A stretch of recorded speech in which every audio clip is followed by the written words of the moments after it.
রাজধানীর ভাটারা থানাধীন বসুন্ধরা আবাসিক এলাকায় মারধরের শিকার হয়েছেন দুইজন বিদেশি নাগরিক। মঙ্গলবার দুপুরে বসুন্ধরার আবু সাইদ সড়কে এই ঘটনা ঘটে। আহত দুই ব্যক্তি ইরানের নাগরিক। ঘটনার পর তাদের কুর্মিটোলা জেনারেল হাসপাতালে প্রাথমিক চিকিৎসা দেওয়া হয় এবং পরে থানায় নিয়ে যাওয়া হয়।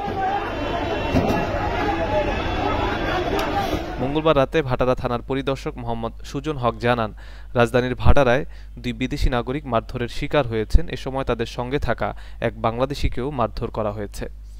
তিনি জানান, দুপুর 2:45টার দিকে যমুনা ফিউচার পার্কের পেছনে একটি ব্যাংকে মানি এক্সচেঞ্জ করতে যান ওই দুই বিদেশি। তাদের সঙ্গে ছিলেন এক বাংলাদেশি ব্যক্তি, যিনি প্রায় 2 লাখ টাকা ওই দুই বিদেশি নাগরিককে দিচ্ছিলেন। স্থানীয়দের সন্দেহ হয় কেন তিনি টাকা দিলেও কোনো বিনিময় পাচ্ছেন না। এ সময় আরেক ব্যক্তি ওই দুই বিদেশিকে ছিনতাইকারী সন্দেহ করে চিৎকার শুরু করেন।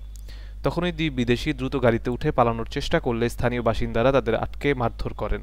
আপনার স্বপ্নগুলো আকাশ ছুবে প্রবাসীর হেলিকপ্টারের মাধ্যমে। বিয়ে, জন্মদিন অথবা যে কোনো বিশেষ প্রয়োজনে হেলিকপ্টার ভাড়া করতে যোগাযোগ করুন স্ক্রিনে দেয়া নাম্বারে। প্রবাসীর হেলিকপ্টার, নিরাপদ ও সাশ্রয়ী বাহনের বিশ্বস্ত নাম।